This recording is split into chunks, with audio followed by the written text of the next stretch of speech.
Bulur adalah sebuah desa di wilayah Kabupaten Tulung Agung. Di desa ini terdapat 3 bedukuhan, ialah Dukuh Kendal Bulur, Dukuh Rongganan, dan Dukuh Genteng. Jika orang menyebut desa Kendal Bulur, maka kesan pertama yang muncul adalah gambaran sebuah desa tempat para seniman berdomisili.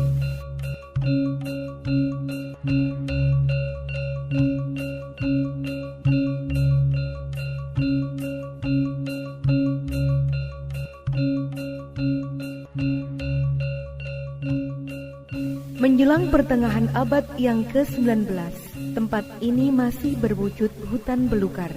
Banyak cerita-cerita menakjubkan mengenai bapat desa Kendal Bulur, terutama yang menyangkut cikal bakal penghuni pertama desa ini, yakni Mbah Talap, Mbah Kondo Sejo, dan Ki Ageng Ironggono. Beliau adalah orang-orang pilihan pada masanya.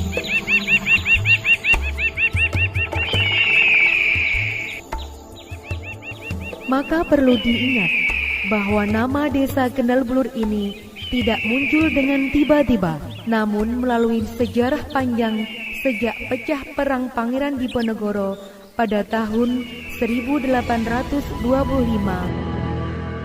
hingga putra sulung Hamengkubuwono III itu tertangkap Belanda pada tahun 1830.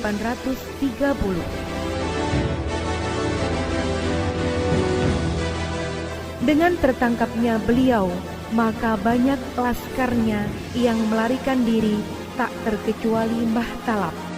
Seorang tamtama dari Mataram ini melarikan diri hingga menetap dan membabat hutan di wilayah ini untuk bermukim.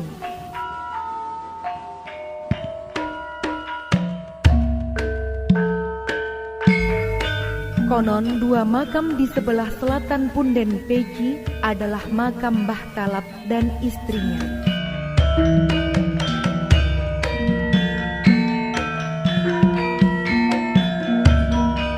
Pasca tertangkapnya Pangeran Diponegoro, masih banyak prajurit yang mengadakan perlawanan terhadap kompeni Belanda.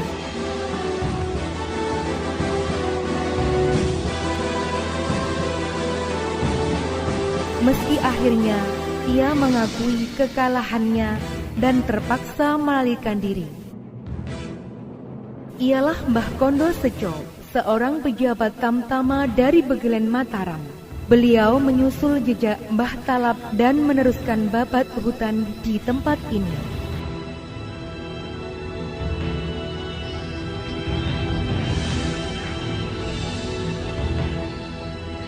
Mbah Kondo Sejo adalah seorang prajurit pilih tanding meski beliau cacat.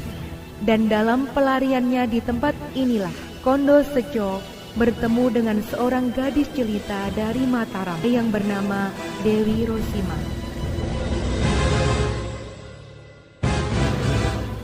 Dan keberadaan Dewi Rosima di tempat ini adalah mengungsi karena situasi Kesultanan Mataram saat itu yang masih kacau.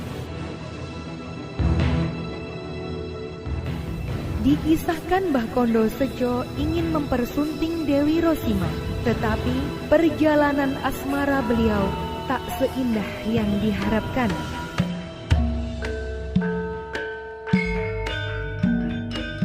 Mbah Kondo Sejo mendapat penolakan dari pujaan hatinya karena kecacatannya.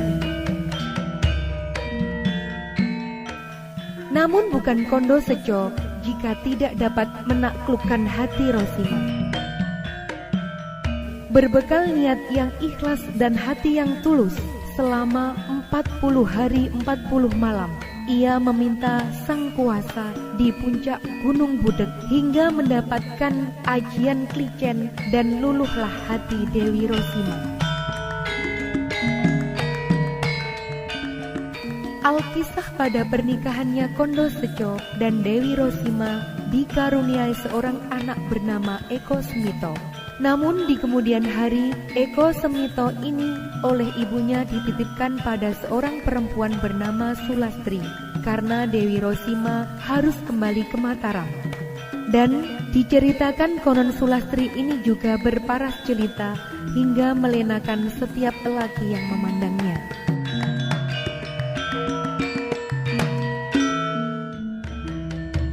Kondo Sejo bukan orang sembarangan. Di tempat ini, ia berhasil mengalahkan jin bernama Onggo Joyo.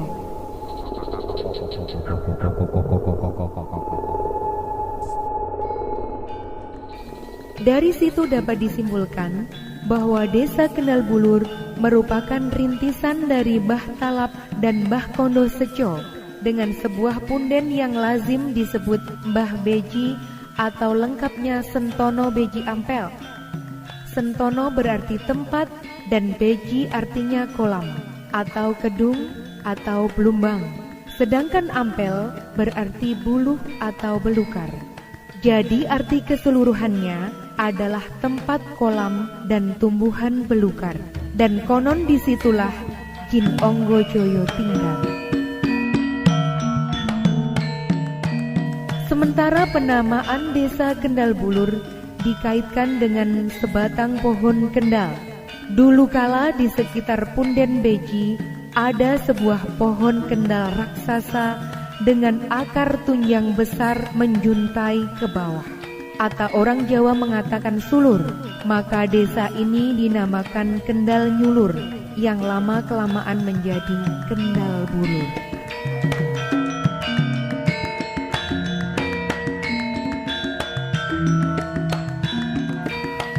Sementara itu di lain tempat, atau di sebelah utara Sentono Beji Ampel juga pernah tinggal seorang ageng yang menurut cerita adalah teman seperjuangan Pangeran Diponegoro.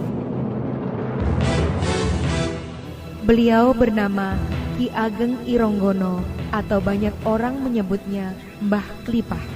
Sejak tertangkapnya Pangeran Diponegoro oleh komponi Belanda itu, maka Mbah Klipah melarikan diri hingga sampai di sebuah dusun yang sekarang bernama Rongganan.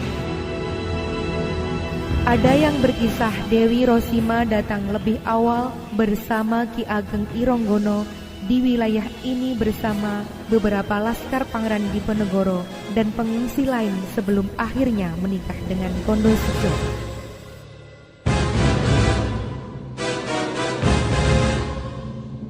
Tentang penamaan desa Rongganan, dulu Mbah Klipah membuat tumpukan tanah untuk berlindung atau dalam bahasa Jawanya gawe ngerong ben aman.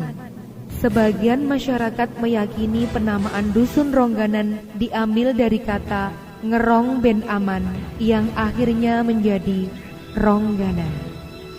Versi lain menyebutkan bahwa nama dusun Rongganan diambil dari keampuhan dua buah benda pusaka.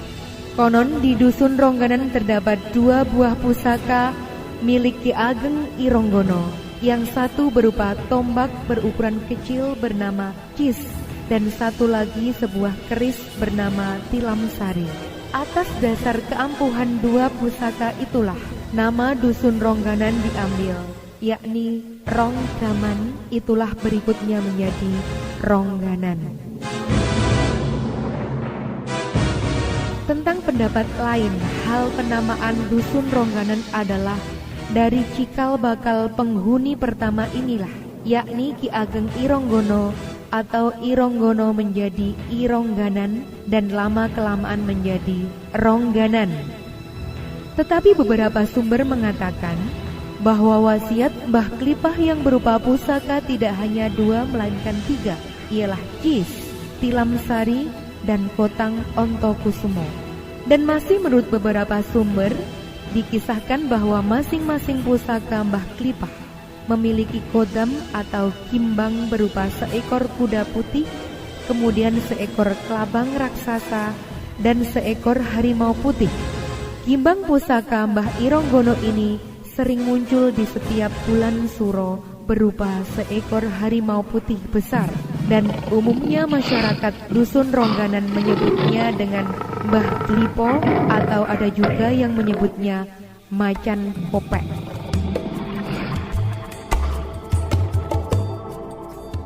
Di bagian lain desa Kendal Bulur ada wilayah atau dusun yang bernama Genteng. tentang penamaan dusun ini dikaitkan dengan kehadiran seekor harimau besar yang mengamuk.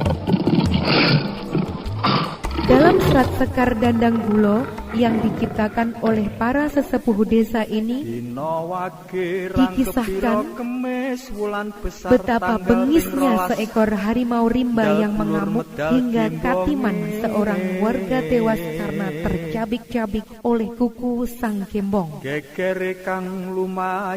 Sebagian warga membunyikan titir atau kentongan tanda bahaya. Wanita dan anak-anak lari tunggang langgang mencari selamat, dan sebagian para lelakinya mengerahkan kemampuannya untuk melawan harimau yang konon tidak mempan senjata tajam. Peristiwa yang terjadi di hari Kamis Wage pada penanggalan Jawa Besar atau Dzulhijjah itu tidak hanya menewaskan Katiman, namun kakaknya Sodikromo pun juga nyaris jadi korban karena tubuhnya terkoyak kuku tajam harimau yang tak jelas dari mana asalnya. Dan tak pelak peristiwa yang menggemparkan itu sampai juga ke telinga sang adipati. Beliau hadir bersama Doro Wedono dan segera mengambil langkah sigap. Dari atas atap rumah warga harimau itu ditembak mati yang selanjutnya bangkai harimau, entah harimau rimba atau harimau jadi-jadian itu, dikubur di bawah pohon serut. Nah, dari kekacauan peristiwa yang dianggap sangat genting itu, maka tempat di mana harimau dapat dilumpuhkan dinamakan Dusun Genting.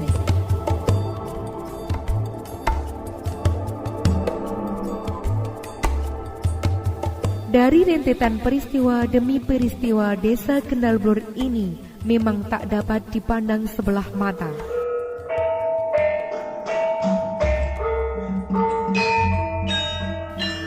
Nora umuk juroning pacaturan, Nora goroh juroning pasendon. Memang inilah desa bersejarah. Hal yang perlu diingat, tingginya nilai sebuah norma dan adat leluhur dipegang erat oleh para kepala desa dari masa ke masa dan masyarakatnya. Karena baginya, leluhur adalah cermin suri tauladan munculnya sebuah peradaban dan kebudayaan. Ramah tamah masyarakat dengan bahasa lokalnya yang khas, juga banyaknya ragam seni tradisional di Kendal Blur adalah akar penyangga sebuah predikat desa yang berbudaya. Inilah yang menjadikan desa ini berwibawa.